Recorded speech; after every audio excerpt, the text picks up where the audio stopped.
조금 편안한 경제 정책을 펼 수 있는 그런 상황이 아닌가? 아니요. 아닙니까? 예. 그렇게 큰 버블과 또 버블의 붕괴, 그 뒤에 또 인구의 감소라든가 급속한 고령화 이런 것들을 전 세계에서 가장 먼저 겪은 나라이기 때문에 네. 일본에서는 이런 게 실패했으니까 우리도 조심해야 됐다든가 이런 것들은 일본의 좋은 정책 방향이었으니까 이런 것들은 우리도 활용을 해봐야 되겠다. 그렇다면은 우리도 그때 가서 깨닫고 고치고 하기보다는 네.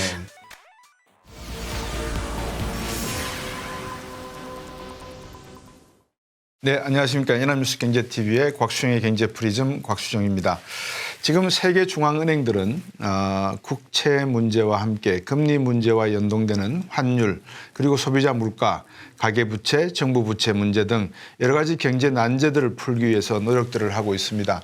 그 가운데 우리가 미국에는 많은 초점을 두고 있습니다만 최근 들어서 일본 경제가 살아나고 있는 와중에 이 우에다 총재가 어떤 방향으로 일본의 금리와 환율 정책을 이끌어가는지 큰 관심을 두지 않을 수가 없습니다. 일본의 엔화가 이 기축통화로서 지역 기축통화로서의 중요한 역할을 하고 있는 이 상황에서 지난 5개월 전에 저희 경제 프리즘에 나오셔서 일본 중앙은행이 어떤 방향으로 국채와 금리 정책 그리고 이 수익률 곡선 제어 정책을 펼 것이다라는 것을 정확하게 예측해 주시고 가셨는데 그래서 이번에 다시 한번 방학 기간에 오신 박상준 교수님을 모셨습니다. 와세다대학교 국제학술원의 박상준 교수님입니다. 안녕하십니까, 교수님? 네, 안녕하십니까? 예. 지난번에 그 기시다 총재에서 우에다 총재로 바꾸는 과정에서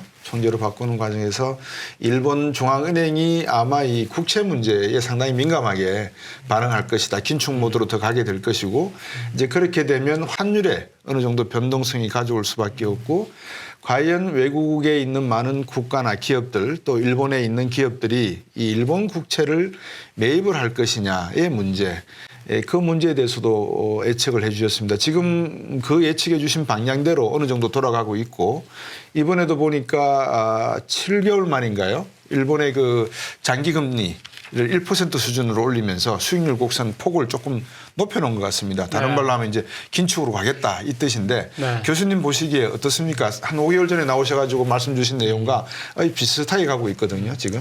네, 일본도 금리를 올리지는 않을 수는 없어요. 네. 출구 정책을. 왜냐하면은 정부 채권을 양적 완화라는 것이 정부 채권을 무제한으로 산다는 것이지만 사실은 무제한으로 살 수는 없잖아요. 그렇죠. 시장에서 고갈될 만큼 살 수는 없죠. 네, 그러니까 그런데 지금 일본 은행에서는 지금 그 우에다 총재는 이게 그 양적 완화를 끝내는 것이 아니다. 우리 입장에서는 출구 정책이 아니다. 이렇게 얘기를 하고 계시고요.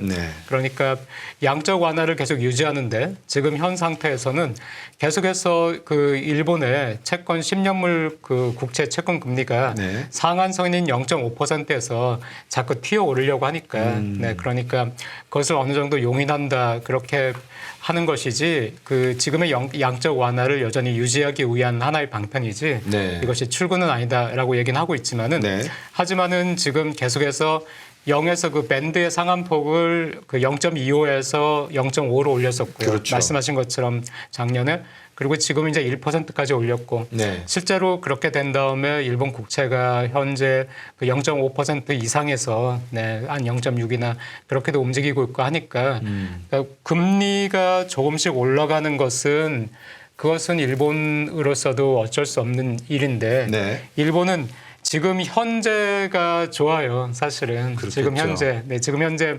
엔화가 약한 상태고 그런데 작년에 엔화가 금리 차가 계속해서 나고 일본 금리가 오를 기미를 안 보이니까 그러다 보니까 엔화에 이제 투기 세력도 동참을 하고 해서 엔화에 대한 투매가 발생해서 엔화가 145엔을 깨고 또 달러당 150엔까지 터치까지 했었는데 근데 그때 일본은행이 대규모로 개입을 해가지고 외환시장에 그래서 150엔에서는 막았거든요. 거기서 막으면서 이제 다시 145엔 이렇게 돌려놨다가 그랬다가 일본이 금리를 올릴 것이다 하는 예상 때문에 다시 또 뭐 130엔 또 미국에서는 금리 올리는 것이 주춤해졌잖아요.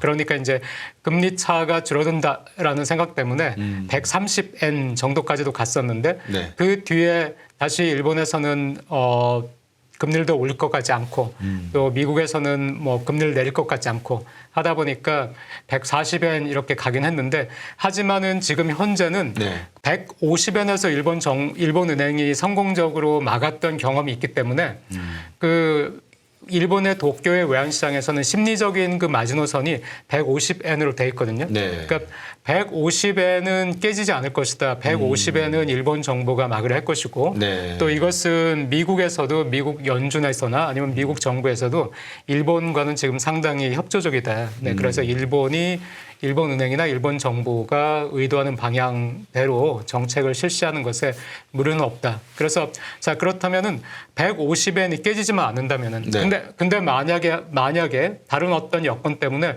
150엔마저 깨지면은 작년에 굉장히 일본의 외환 시장이 불안하고 그랬던 것이 그 어떤 바닥이 어디냐 하는 것을 몰라서 시장에서 저 자신도 140엔이 바닥일까 145엔이 바닥일까 했는데 150엔에서 이제 더 이상 하락하지 않았기 때문에 아 이것이 바닥이구나 하는 것을 지금은 어느 정도는 시장에서 바닥을 인식을 하고 있는데 만약에 바닥이라고 했던 150엔이 깨져버리면은 그때는 또다시 바닥이 없어지는 거잖아요. 그렇죠. 그다음에 155엔이 될지 160엔이 될지 모르니까 그때는 또 굉장히 불안하게는 될 거예요. 근데 그런 일이 발생하지 않고 지금처럼 심리적인 마지노선인 150엔이 유지가 된다면은 그렇다면은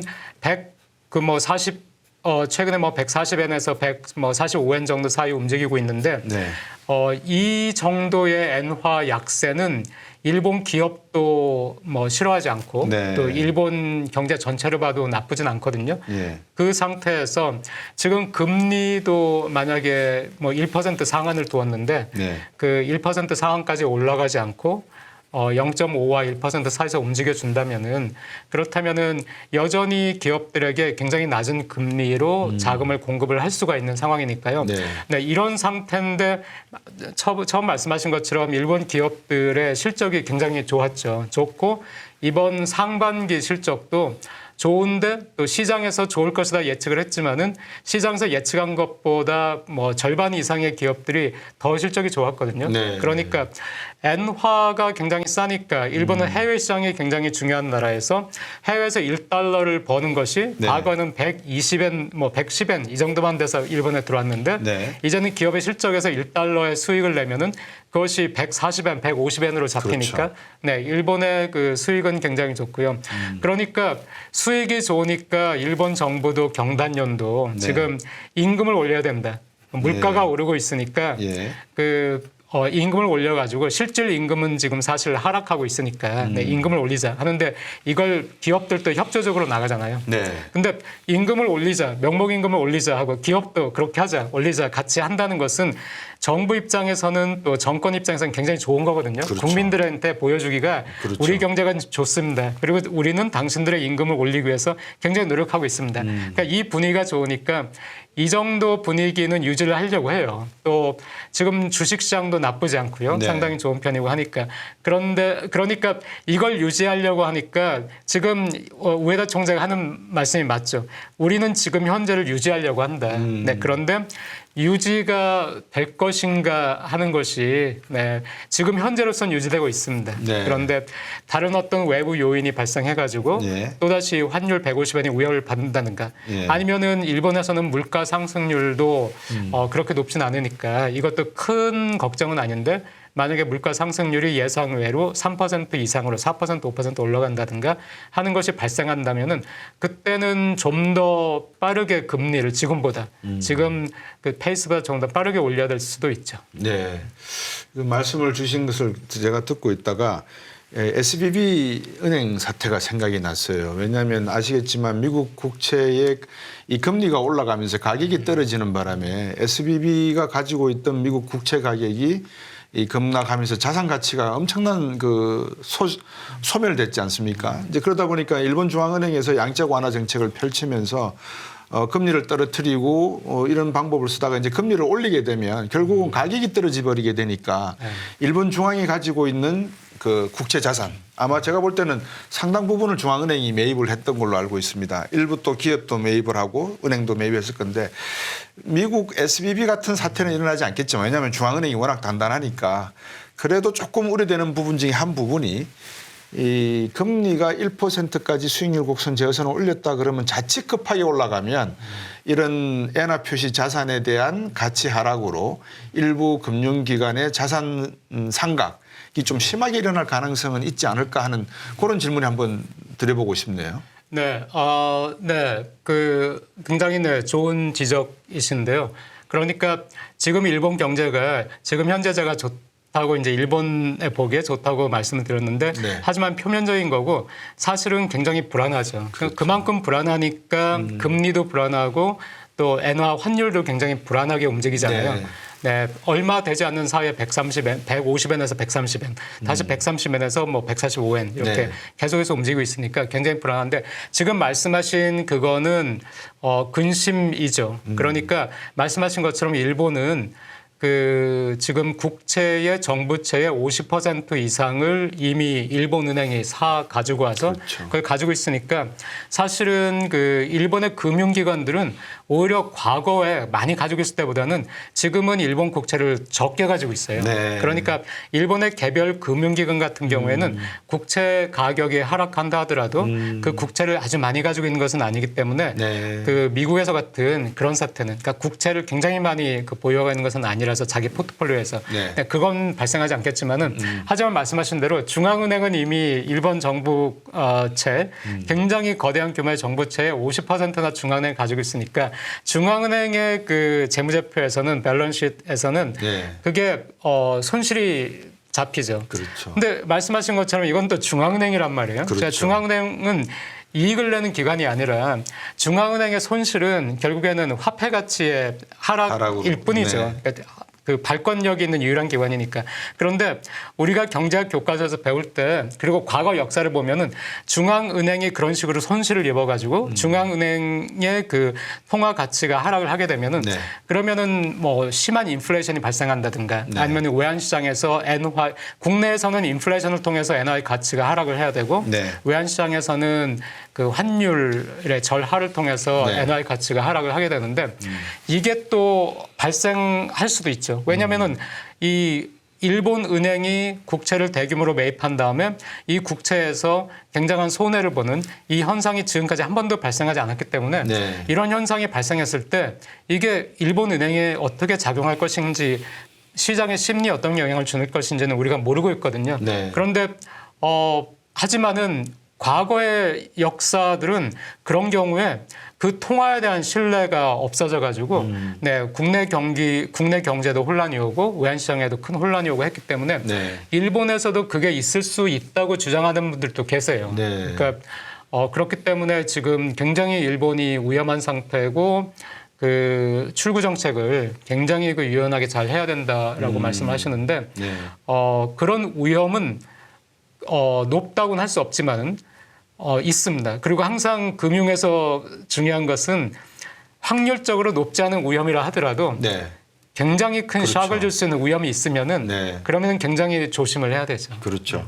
교수님 쓰신 저서 중에 불황터널 한국은 진입하고 일본은 탈출하는가 아마 이걸 화두로 쓰신 것 같은데 교수님께서 최근에 이제 한국에 계시면서 쭉 한국 경제와 일본 경제 특히 중앙은행의 정책들을 어느 정도 비교해 보실 수 있지 않겠습니까? 이번에 한국은행도 금리 인상을 하지 않았단 말입니다. 제가 볼 때는 당분간 금리 인상이 어려울 것 같아요. 워낙 가계부채에 대한 부담이 크고 기업부채도 만만치 않기 때문에 그런 측면에서 일본 중앙은행은 어느 정도 여유가 우리보다는 좀 더 있는 것 같다. 물론 거기에 따른 불확실성은 존재하지만 어떻습니까? 한국은행이 일본은행 중앙은행의 어떤 금리 정책을 보면서 조금 어렵게 질문을 드리면 시청자분들에게 이해하시기 케인즈적으로 접근하는 방식인 것 같습니까? 통화론자적으로 접근하는 방식인 것 같습니까? 다시 말씀드리면 통화 이거 별로 중요치 않은 거야. 물가만 잡으면 되는 거야. 이렇게 보는 건지 아니면 금리 정책을 아주 정교하게 씀으로 해서 환율이나 투자를 조절함으로 해서 물가를 안정시키는 어느 방향으로 한국은행이 지금 가고 있는 것처럼 보이시고 일본은행은 또 중앙은행 어떤가 한번 말씀 주시겠습니까? 저는 한국은행이나 일본은행이나 최선을 다해서 잘하고 있다고 생각을 하고요. 네. 그리고 또 굉장히 섬세하게 조정을 해가지고 경제에 충격을 주지 않겠다. 그러니까 우리는 물가 안정만 잡으면 된다. 그러니까 최근에 들어서 이제 통화론자들이 얘기하는 것은 네. 가장 중요한 것은 중앙은행은 물가 안정이다. 중앙은행은 다른 거 신경 쓰지 말고 그렇죠. 중앙은행이 뭐 경제에 개입해가지고 뭐 경제를 뭐 그 경기를 부양한다든가 뭐 그런 거는 뭐 말도 안 된다. 통화가 그런 일을 할 수 없다라고는 네. 하지만은 최근에 중앙은행들은 옐런이 FRB 의장 할 때도 고용이 굉장히 중요하기 때문에 네. 우리의 정책에서 그 미국의 고용을 계속 그렇죠. 모니터링하고 있다 하는 걸 했는데 일본도 한국도 네, 그 모든 것들을 지금은 중앙은행이 요구를 하고 있고 그래서 중앙은행이 그걸 보고 있다고 생각을 해요. 그리고 또 현재 그 어떻게 우연하게 일본도 한국도 굉장히 그 유명한 학자분들이 총재를 했는데 네.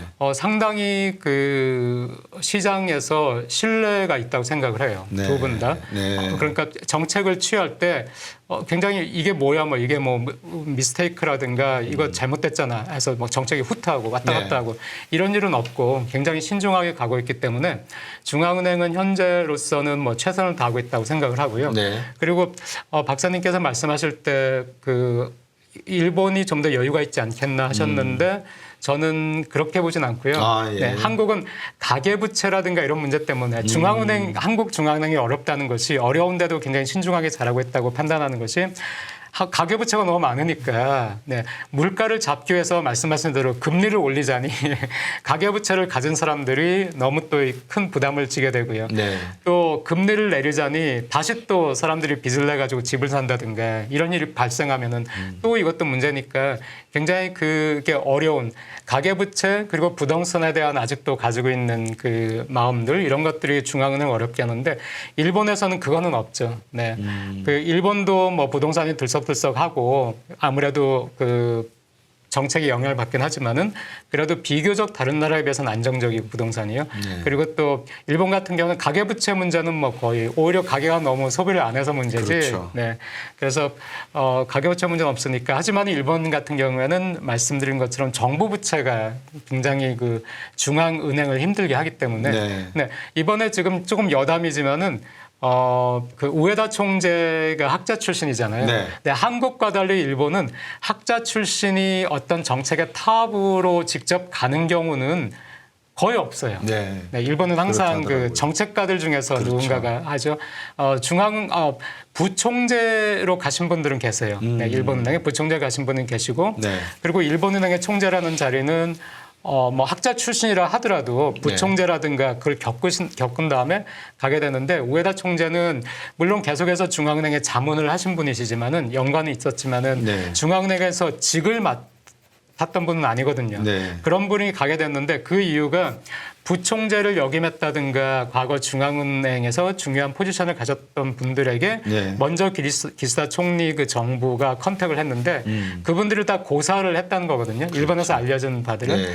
그래서 일본에서 하는 말들은 얼마나 그 중앙은행이라는 자리가 얼마나 정말 명예로운 자리예요. 그렇죠. 정말 명예로운 자리인데 얼마나 그 지금의 중앙은행의 자리가 어렵다고 어려운데. 생각을 했으면은 그 사람들이 다 고사를 했겠나. 네. 그래가지고 그걸 생각한다면은 지금 우에다 총재의 리더십 하에서 다른 그 중앙은행과도 공조가 잘 되고 있는 상태고 네. 또 어느 정도는 굉장히 위험한 순간들도 있었지만은 어느 정도는 안정을 그 유지를 하고 있기 때문에 이렇게 힘든 상황에서 전 세계가 금리가 높은데 일본만 낮아.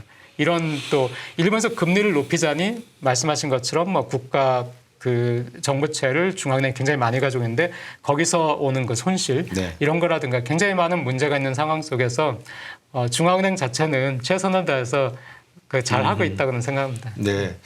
제가 이제 한국은행 금리 이야기가 나오고 이렇게 하면은 이해가 안 되는 부분이 한 가지가 있습니다. 일본에도 소득 분위를 이렇게 5분위로 나눠서 내놓는 통계가 있는지요?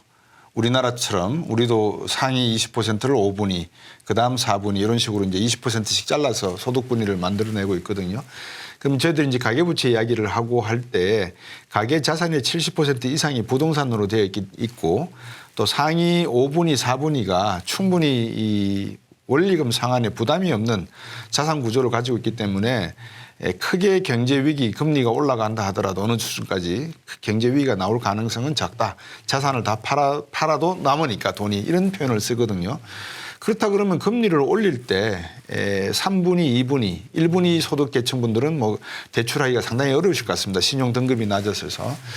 그러면 결국 2분위, 3분위의 문제일 것 같은데 이런 상태에서 우리가 금리 정책을 어느 정도 세계중앙은행, 특히 미국과 유럽중앙은행의 이런 방향성을 맞춰주지 않고 독립적으로 가져갈 만큼 튼튼한 경제면은 뭐 상관이 없습니다만 그런 상황이 어느 정도까지 용인이 될까? 왜냐하면 이건 환율 문제하고도 말씀 주신 대로 밀접한 관련이 있어서 제가 한번 여쭤보고 싶습니다.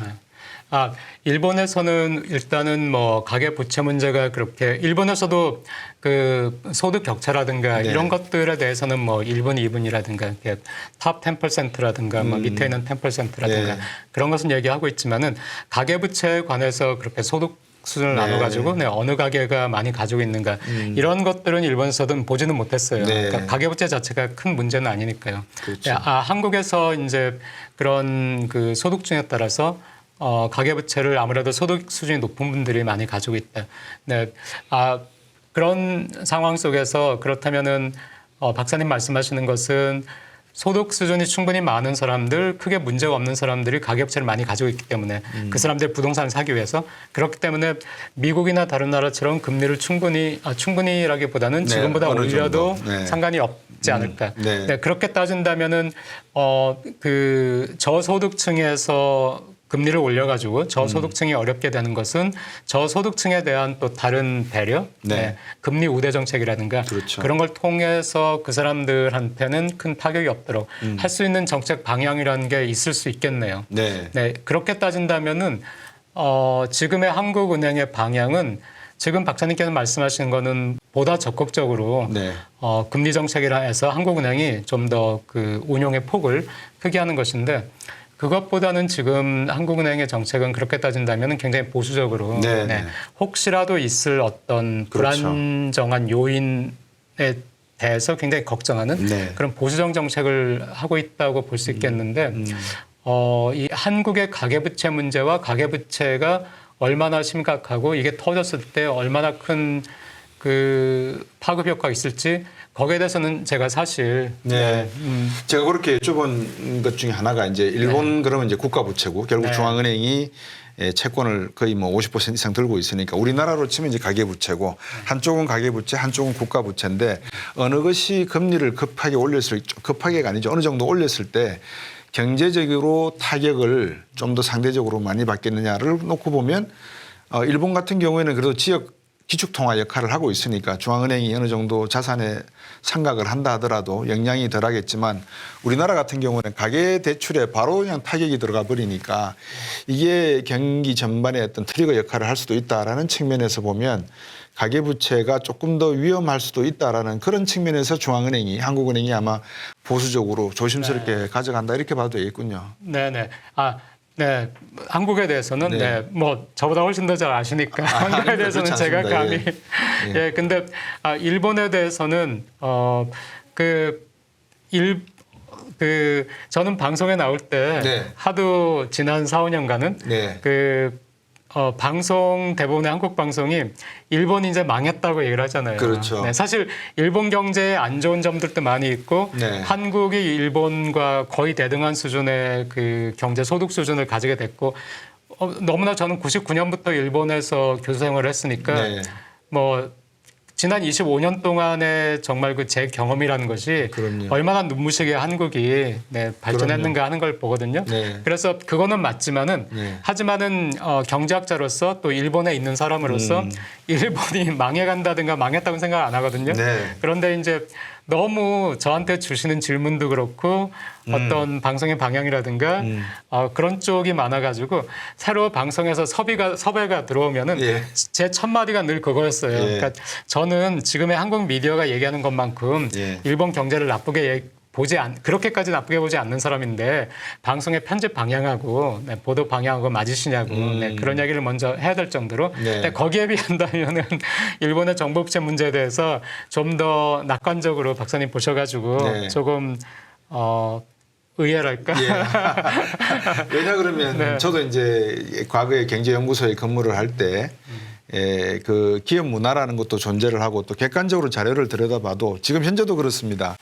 일본 정부가 이렇게 조심스럽게 금리 통화 정책과 재정 정책을 끌고 가는 것을 가만히 놓고 보면 이 미국의 어느 정도 용인 또 이 지역에서의 기축 통화라고 하는 지위에 대한 그 불확실성이 상대적으로 낮기 때문에 일본 경제가 이 정도 버티고 가는 것이 아닌가. 그거는 일본 경제가 가지고 있는 국가 신인도, 국민에 대한 신인도가 상당히 높게 평가되어 있다. 이거는 뭐 과대평가되어 있다라고 하기는 어렵다. 제가 볼 때는 객관적으로 봐도 일본 경제는 인프라 면에서는 상당히 단단하다. 그래서 반도체 같은 경우에도 저번에 나오셨을 때 말씀을 나눴습니다만 어느 정도 미국이 용인만 하면 다시 86년, 96년도에 맺었던 미일 반도체 협정 1, 2를 어느 정도 완화시킬 수 있는 방향으로만 간다 그러면 일본의 반도체 산업과 배터리 산업은 눈부시게 성장 발전할 수 있는 잠재력은 우리보다 더하다라는 생각을 하고 있거든요.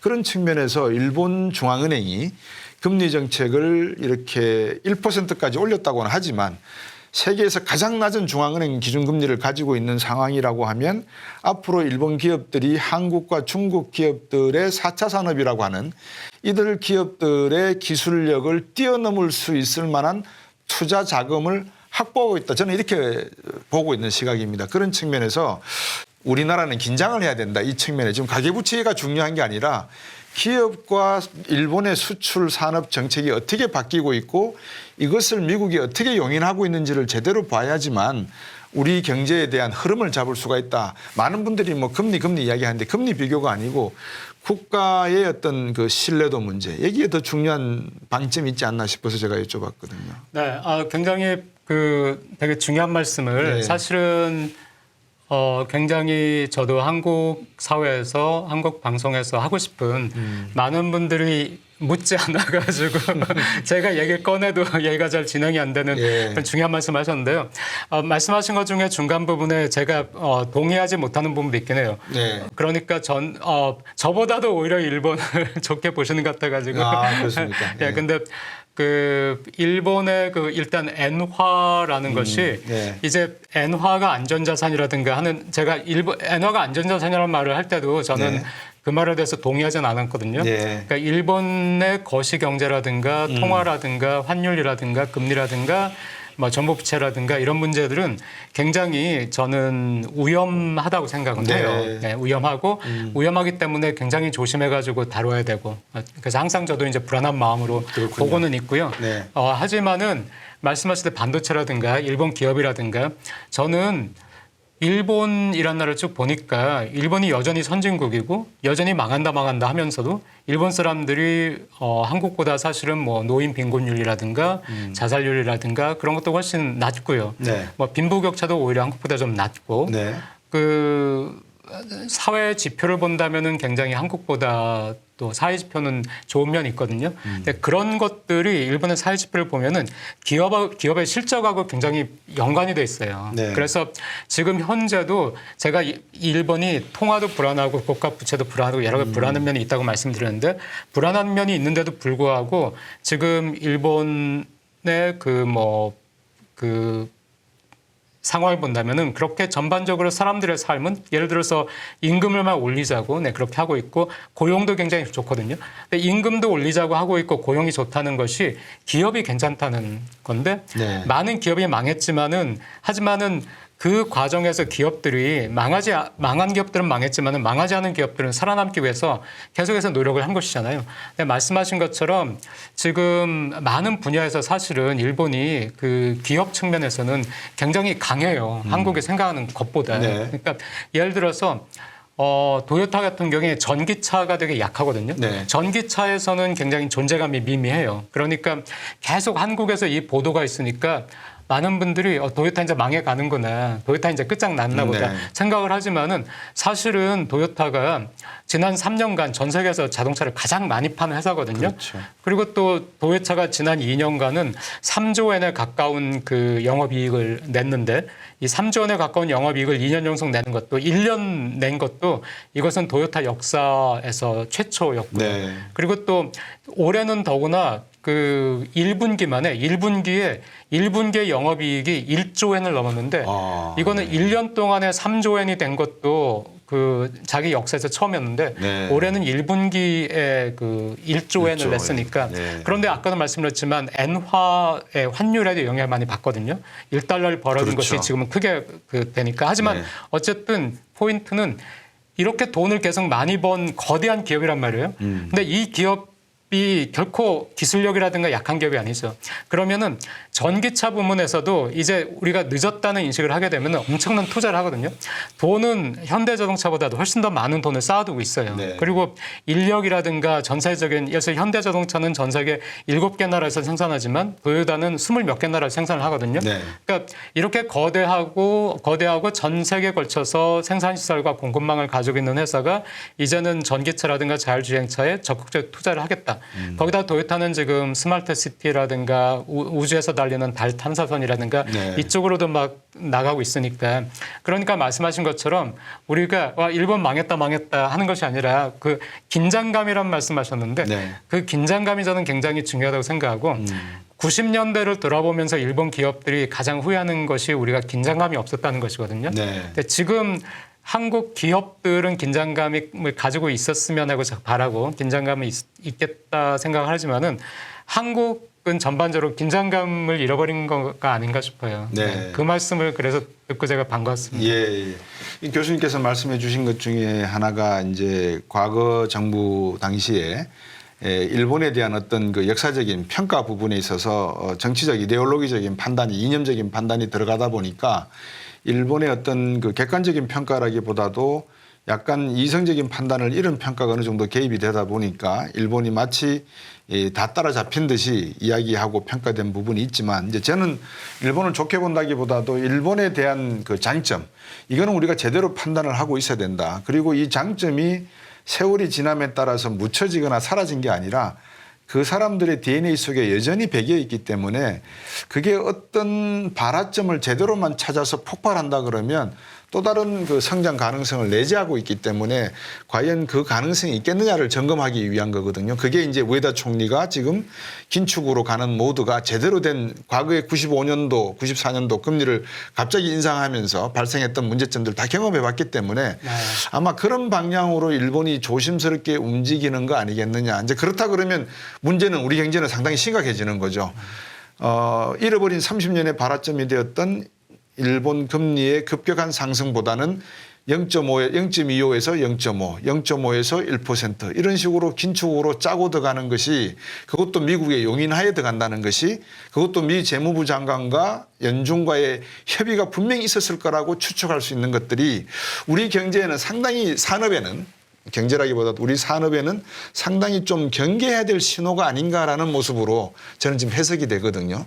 그래서 이제 그런 측면에서 우리 중앙은행, 한국은행의 금리 정책이 좀 더 세밀하고 좀 더 이 산업 구조 계획적인 측면에서 오밀조밀한 경제팀과의 대화 속에서 이루어지는 것이 옳지 않겠는가 하는 생각을 하고 있습니다. 어떻습니까? 통화정책과 재정정책 측면에서 이제 정부 쪽 입장에 교수님이 한번 들여다보시면 일본 정부와 어떤 좀 차이점을 보이고 있는지 한번 말씀 주시겠습니까?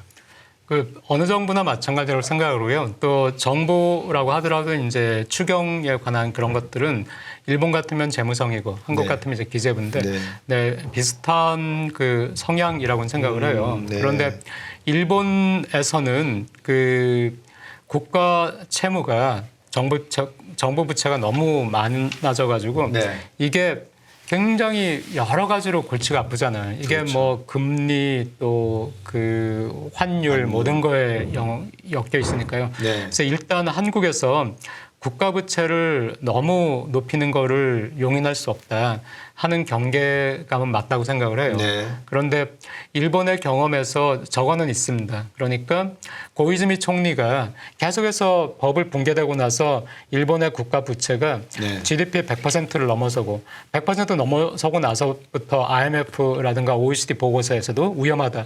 이거 그 제어를 해야 된다 했는데 금방 또 150% 넘어가고 그 고이즈미가 그 이제 그 총리가 됐을 때는 이미 네. 150%를 막 넘어가고 하는 상태니까 네. 이제 이거를 우리가 그 통제를 하겠다. 일본은 구조개혁이 필요하다. 네. 계속해서 이렇게 그 정부 재능을 지출해서 경제를 살리겠다 이런 거 안 된다 해가지고 처음에 그 동시에 고이즈미가 총리가 된 2001년에 양적 완화도 시작됐죠. 네. 최초의 양적 완화 시작됐는데 그 재정에 있어서는 어느 정도의 긴축을 했어요. 그러니까 네. 방만하게 운영하지 않겠다 했는데 그래서 정부 채권을 뭐 그 30조 엔 이상은 발행하지 않겠다. 네. 이걸 약속을 했는데 이 약속을 지키지를 못했어요. 왜냐하면은 그때 2001년, 2002년에는 아직 세계 경제가 살아난 것이 아니기 때문에 네. 일본 경제도 살아나지 못했거든요. 그래가지고 경제가 안 좋으니까 기업의 그 법인세라든가 개인으로부터 소득세도 충분하지 않아요. 네. 그러니까 그런 상황에서 그런 상황에서 정부가 거기에 맞춰가지고 세수가 적으니까 정부 재정도 많이 못 써. 이렇게 한다면은 지금 경제가 안 좋은데 정부조차도 이 재정을 풀지 않으니까 경제가 더 나빠진 거예요. 네. 그래가지고 2001년, 2002년에는 약속을 못 지켰는데 그 뒤에 경제가 풀리면서 이제 세수도 많이 들어오고 하니까 그때는 그 약속을 지킨 거예요. 30조 엔 이상을 발행하지 않겠다. 네. 그리고 또 GDP 대비 정부 부채도 그때부터는 별로 늘어나지 않는 거예요. 약간 줄거나 네. 그 몇 년 동안. 그래서 이제 결국에는 고이즈미가 이제 성공한 총리가 된 것이죠. 성공한 총리로 내려왔는데 그때의 경험이 경제가 어려울 때 정부가 너무 재정 건전성에 매달린다는 것은 좋진 않다. 이것은 이제 일본도 깨달았기 때문에 네. 지금은 재정 건전성을 그렇게 경제가 어려운데도 재정 건전성 하진 않아요. 네. 하지만은 결국에는 어쨌든 일본은 굉장히 많은 정부 부채를 어쨌든 쌓았거든요. 그렇죠. 그래가지고 이게 굉장히 발목을 잡고 있으니까 굉장히 미래에 대해서는 네. 이제는 이 정부 부채를 줄여야 된다. 예. 아직 줄이지 못하고 있지만은 줄여야 된다는 그런 얘기들은 뭐 일본에서 그 정책 운용자들의 사명처럼 이렇게 예. 얘기는 하고 있습니다. 그러니까 예. 한국 같은 경우에도 저도 경제가 어려울 때 너무 재정 건전성을 강조한다는 것은 뭐 맞지는 않다고 생각하지만은 그런데 한국이 여유가 상당히 있었는데 지금은 그 여유라는 것이 재정에 있어서 여유라는 것이 제가 말씀드린 여유는 그 한국의 가계가 저축을 가지고 있으니까 그 네. 가계가 금융기관의 저축을 가지고 있으면은 그 금융기관의 저축으로부터 정부가 빌릴 수 있으니까. 그렇죠. 네, 그래서 얼마나 한국이 전반적으로 금융자산을 축적을 하고 있느냐 네. 하는 것이 정부가 또 얼마나 빌릴 수 있느냐 한국 내에서. 네. 이게 되는데 만약에 한국 내에서 빌릴 수 없으면은 결국에는 해외에서 빌리게 되는데요. 그렇죠. 일본 같은 경우는 아시다시피 해외에서 빌린 것은 10% 정도밖에 되지 않거든요. 네, 네. 그리고 또 해외에서 빌린 것도 일본은 전부 다 엔화로 발행해서 빌렸어요. 그렇죠. 네, 그런데 만약에 한국에서 한국 국내에서 충분히 정부가 빌릴 수 없어서 해외에서 빌리게 된다고 하면은 네. 그때부터는 한국도 굉장히 이제 위험하게 되는 것인데 한국은 아까 가계부채 문제는 말씀하셨지만은 일본이 GDP의 200% 정도 정부 부채를 네. 가지고 있는 그 위험도라고 한다면은 네. 이 위험도가 한국은 GDP의 정부 부채가 100% 정도 되면 일본의 200%하고 비슷한 위험도라고 제가 판단을 하거든요. 네. 근데 한국이 이미 이제 50% 60%를 달리고 있으니까 네. 100이나 110까지 그 마진이 아주 많이 남아있진 않아요. 네. 그래서 그런 점에서 이 정부 부채를 향후라도 만약에 지금 경제가 어렵다. 그래서 지금 만약에 돈을 더 푼다 정부가 네. 하는 것은 가능할지 모르겠지만 그렇다면은 전반적으로 10년, 20년의 어떤 그 시나리오 네. 이렇게 해가지고 이런 식으로 정부 부채를 관리를 하겠다 하는 것은 네. 이 정부뿐만 기재부뿐만 아니라 저는 국회에서 논의를 해야 된다고 생각을 해요. 왜냐하면 국회라는 것은 정권이 바뀌어도 여당과 야당은 여전히 존재하니까 네. 국회에서 그런 것들을 논의를 해서 앞으로의 그 재정 건전성이라는 것들의 어떤 틀 정도는 서로 이해하고 합의하고 하는 것이 필요하다고 생각합니다. 예, 국회의원분들이 이 재정에 대한 어떤 건전성 문제 충분히 논의할 자질을 저는 갖추고 있다고 봅니다. 이제 많은 시청자분들이 또 궁금하신 게 요즘 이런 이야기가 나옵니다. 지금 엔화가 상당히 싼데 네. 재테크 방향으로 엔화를 좀 사놓는 게 어떻겠는가. 이제 그런 이야기들을 뭐 점심 식사하시면서 하시는 것 같아요. 네. 교수님 보시기에 앞으로 엔화가 강세로 갈 것 같다? 아니면은 당분간 이 약세는 내년 한 상반기까지는 갈 가능성이 높다? 어떻게 보십니까? 저는 확률적으로 본다면 어느 쪽이 더 높은 확률인가라고 네. 생각한다면은 엔화는 일본이 이제 조금씩 미국과의 금리 그 격차를 네. 줄일 수밖에 없다고 생각을 합니다. 예. 그렇게 따진다면은 엔화는 지금 금리 차가 많이 벌어져 가지고 엔화가 약하게 된 것이기 때문에 그 최근에 움직임을 봐도 마찬가지예요. 최근 움직임을 봐도 금리를 올릴 것이다 하는 예상이 있었을 때는 엔화가 140을 깨고 또 130엔대로까지 갔거든요. 네. 갔는데 막상 그 금리를 조정을 했는데 네. 밴드를 0.5에 묶고 있다가 이제 상한선을 0.5에서 1.0까지 그렇죠. 올렸는데 예. 하지만은 금리를 1%까지 올린 것이 아니라 그 상한선을 1%로 그렇죠. 두면서 예. 한 0.6 정도까지 올라갔을 때도 시장 개입을 했거든요. 예. 그러니까 금리를 급속하게 올리거나 할 의도는 없구나. 계속해서 금리를 어느 정도 낮게 유지하려고 하는구나라고 시장이 판단하니까 금리가 0.5에서 0.6으로 일본 금리가 올랐는데도 불구하고 엔화는 절하가 됐거든요. 그렇죠. 시장에서. 예. 네. 그러니까 그만큼 그 이제 시장에서는 그 금리의 움직임에 굉장히 민감하게 보고 있고 네. 하다는 그 기대도 또 중요하다는 것인데 네. 그렇게 따진다면은 이 금리는 조금씩 그 금리의 격차는 줄 수밖에 없을 거예요. 그렇게 따진다면은 엔화는 조금씩 절상되는 쪽으로 가는 것이 맞다고는 생각을 하는데요. 네. 하지만은 지금 엔화를 사둘까라고 생각하는 분들은 이 과거 엔화가 굉장히 강력했을 때를 생각하시는 거거든요. 네. 그러니까 엔화가 뭐 달러당 70몇 70몇 엔까지도 엔대. 갔었는데 그렇죠. 저는 그 시절은 오지 않는다고 생각을 해요. 예. 왜냐하면은 이미 전 세계가 일본의 그 엔화라든가 일본의 국채라든가 하는 것이 얼마나 약한가 하는 것을 최근에 경험을 했다고 생각을 해요. 네. 그래서 이 경험이 중요하기 때문에 과거의 엔화가 전 세계가 안 좋을 때 엔화가 막 달러당 70몇 엔까지 가고 네. 또 무슨 지진이 났는데 달러당 또 비싸지고 엔화가 이렇게 되는 그 경험 때문에 엔화에 대해서는 그 엔화는 뭔가 세계가 안 좋을 때 그때 엔화는 강하더라. 네. 근데 사실은 그 이유가 일본은 굉장히 많은 해외 재산을 가지고 있으니까 해외에서 늘 일본 금융기관이나 기업이 소유한 그 재산들에서 해외에서 끝없이 외환으로 수익이 발생하고요. 네. 그 외환으로 발생한 수익이 해외에서 계속 잠자고 있으니까 이거를 만약에 어느 순간에 일본으로 가지고 들어오게 된다면은 그 순간에 엔화는 강해지는 것이니까. 그렇죠. 네. 그래서 엔화가 이제 굉장히 강할 수 있는 그런 요인은 있는데 하지만 그럼에도 불구하고 이 일본 경제라든가 엔화라든가 하는 것은 과거 우리가 생각하는 것만큼 강하지는 않기 때문에 그래서 뭐 달러당 100엔 이렇게 간다는 것은 저는 굉장히 어렵다고 생각을 해요. 네. 그래서 절상적으로 가겠지만은 그 절상의 폭이라는 게 또 한국 사람 같으면은 또 한국의 그 원화가 달러에 대해서 어떻게 되느냐도 생각을 하셔야 그렇죠. 되잖아요. 네. 그렇기 때문에 절상적으로 가겠지만 엔화가 하지만 지금 엔화를 사가지고 어느 정도 수익을 볼 수 있느냐 한다면은 저는 그 수익이 그렇게 높진 않다고 생각하고요. 그렇다면은 보통 엔화를 사실 때 그냥 엔화를 딱 사는 것도 사는 거지만 일본 주식에도 또 투자를 하시잖아요. 그렇죠. 그래서 근데 일본 주식에 투자는 조금 전에 했으면 좋았는데 내가 워렌 버핏이 할 때 그때 했으면 좋았는데 근데 일본 주식 엔화를 사서 싼 엔화를 사서 일본 주식에 투자를 했는데 일본 주식도 오르고 나중에 엔화도 절상되면은 이중으로 수익을 보는 것이지만은 네. 엔화는 저는 절상이 될 확률이 좀 더 높다고 생각을 하지만은 그 일본 주식 같은 경우에는 금리를 일본에서도 드디어 올린다.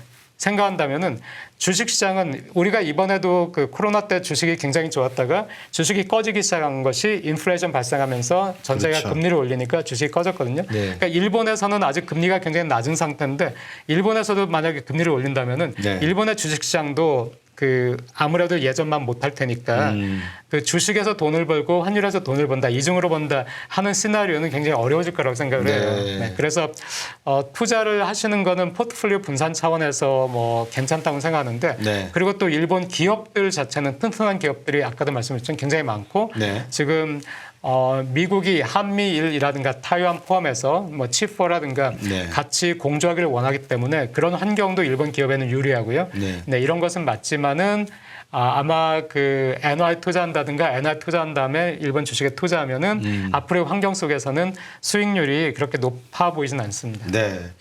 1985년 프라자 합의를 할 당시에 일본 엔화가 달러당 한 300엔 조금 위에 놓여 있었거든요. 그러다 이제 프라자 합의가 끝나고 이행하는 과정에서 말씀 주신 대로 150엔대로 내려오면서 한 45%에서 그건 한 50% 절상이 되는 그런 과정에, 그렇다고 놓고 보면 지금 교수님이 말씀 주신 일본 중앙은행이 생각하는 실질 실효 환율이 한 150엔대 밑에 있는 수준이 딱 적당한 수준, 프라자 합의 때 이루어진 수준이지 않겠느냐. 그러면 이 환율 수준은 당분간 지속될 가능성이 크다. 언제까지? 일본 경제가 회복되었다라고 세계적인 평가를 받을 때까지라고 한다면 엔화에 대한 투자는 조금 조심스럽게 보는 것이 좋겠다는 말씀을 주신 것 같아요. 그러면 이제 두 번째 문제는 투자자들이 외국 투자하면 늘 가져가는 게 환율 부분이 따로 있지 않습니까? 헤지 레이쇼를 구해도 환율 부분이 있고 주식 투자 부분이 존재를 하는데 어떻습니까? 지금 우리나라 투자자분들이 중국 시장, 미국 시장, 일본 시장, 왜냐하면 둘 다 지금 평가 절하가 되고 있는, 원화절하가 되고 있고 위안화절하가 되고 있는 그런 상황이니까 이쪽에다가 주식시장에다 투자하는 것이 어떤 면에서는 조금 더 미래적으로 수익을 얻기에는 좋은 시장이 아닌가라고 생각할 수 있는데 교수님 생각은 어떻습니까? 그냥 보통 이제 경제학에서 또는 네. 금융에서 가르칠 때는 포트폴리오 분산하라고 하니까 네. 그거를 컨트리 리스크라는 걸 생각한다면 컨트리 자체도 분산하는 게 낫겠죠. 네. 기본적으로 분산하는 게 낫다고 생각을 하고요. 근데 투자에 가서 말씀을 드린다면은 저는 개인적으로는 굉장히 리스크를 싫어하기 때문에 투자를 할 때 보통 많이 내렸을 때 예. 사거든요. 그러니까 예. 지금처럼 애매한 상황에서는 개인적으로 저 같은 경우에는 지금처럼 애매한 상황에서는 투자에 잘 뛰어들지 않기 때문에 네. 지금 굉장히 전 세계가 불안한 상황이기 때문에 예. 저 같으면 좀 더 안전자산에 대한 비중을 높이지 않을까 그렇게 생각합니다. 말씀 주신 대로 이제 엔캐리 트레이드 우리가 이야기를 하게 되면 엔화를 가지고 해외 자산에 투자를 했다가 엔화가 강세로 돌아서기 시작하면은 그 캐리 자금을 다시 빼낼 거니까 이제 그렇게 되면 97년도 아시아 외환위기가 올 때처럼 뭐 그렇게까지 급하게 빼지는 않겠지만 아시아 신흥국과 개도국에는 틀림없이 어떤 문제가 생길 가능성도 있다. 이런 측면도 지적이 되더라고요, 보니까. 그 당시에는 일본 경제가 우선 워낙 안 좋았기 때문에 아시아 금융위기 이전에 이미 일본에서 금융기관들이 파산하고 있었기 때문에 네. 일본이 해외에 있는 아시아에 있는 자금을 회수할 수밖에 없었거든요. 그러니까 지금은 일본이 딱히 아시아에 있는 자금을 회수를 꼭 해야만 되는 네. 어떤 상황은 아니기 때문에 그렇게까지는 하지만은 이제 일본 금융기관도 그 엔이 이제 절상이 확실히 된다라고 생각하면은 엔이 절상이 되기 전에 지금 회사는 게 나으니까요. 지금 네. 엔이 쌀 때 빨리 그렇죠. 달러 팔고 하니까 그런 점에서 그 엔의 절상이 좀 불안정하게 약간 급하게 절상이 됐다가 또 이게 아니구나 약간 절하게 됐다 하는 식으로 해서 네. 그 스무스하게 절상이 되지 않고 약간 불안하게 파동을 그리면서 절상이 될 수는 있다고는 생각은 해요. 네. 그래서 만약에 원하신다면은 그 파동을 이용해도 되긴 한다고 생각해요. 근데 그 파동을 예측한다는 게 그렇게 말처럼 쉽지가 않은 것 같아서 한번 오늘 교수님하고 나눈 말씀을 이제 정리를 한번 해볼까 싶습니다. 시청자 여러분들께서 뭐 많이 듣고 하시는 YCC 수익률 제어 곡선 이야기 중에 상한선을 1%로 중앙은행이 올렸습니다. 일본 중앙은행이. 우리가 흔히 장단기 국채금리 격차가 역전이 되면 한 8개월에서 10개월에서 13개월 이후에 경기 침체가 온다 이런 이야기를 하는데 일본 같은 경우에는 그렇지가 않습니다. 장기 국채 금리가 단기보다는 상당히 높게 지금 돼 있기 때문에 그런 측면에서 미국과 유럽 경제보다는 일본 경제가 조금은 지금 형태로는 숨쉬기가 편한 경제가 되고 있다. 그러다 보니까 이제 일본 기업들도 일본 경기도 중앙은행 총재도 조금 편안한 경제 정책을 펼 수 있는 그런 상황이 아닌가. 그렇게 정리해도 되겠습니까? 지금 상황은? 아니요. 아닙니까? 예. 여전히 굉장히 불안한 요소는 예. 가지고 있다. 뭐 박상준 교수님께서 이 긍정적인 측면을 말씀해 주시면서 사실은 불안하다는 말씀을 서너 번 되풀이하셨습니다. 그래도 이런 살얼음 판을 걷는 일본 경제처럼 보이지만 과거에 95년도에 당했던 그런 잃어버린 30년의 경험이 워낙 강하다 보니까 상당히 조심스럽게 가는 것만큼은 분명한 것 같죠. 네. 지금은 과거의 경험을 활용해가지고 굉장히 머리 좋게, 네. 머리 좋게 움직인다는 인상은 받습니다. 네. 그 중앙은행뿐만 아니라 기업들도 네. 지금은 굉장히 과거에 그 실패했던 경험들을 교훈 삼아서 굉장히 그 잘 하고 있어요. 네. 우리나라 경제도 사실은 그런 측면이 없지 않아 있다고 저는 봅니다. 외환위기 때 워낙 이 부동산 가격이 폭락을 하다 보니까 이 가계부채 문제와 부동산 담보대출에 관련해 가지고 조금 더 많은 어떤 디레버리징 효과를 가져오기 위해서 정부가 고정환율 제도로 갈아타게 한다든지 또 부동산 시장이 급격히 침하지 않도록 금리를 올리지 않고 있는 이런 조심스러운 정책을 펴고 있는데 결국은 언젠가는 국제금리 격차 특히 미국과 한국 간의 금리 차가 2%가 넘는다. 지금 뭐 일본과 미국은 4%가 넘는다고 봐야 되겠죠. 그럼에도 불구하고 일본에서 유동성이 빠져나가서 뭐 미국으로 간다든지 그런 거는 보지 못하고 있거든요.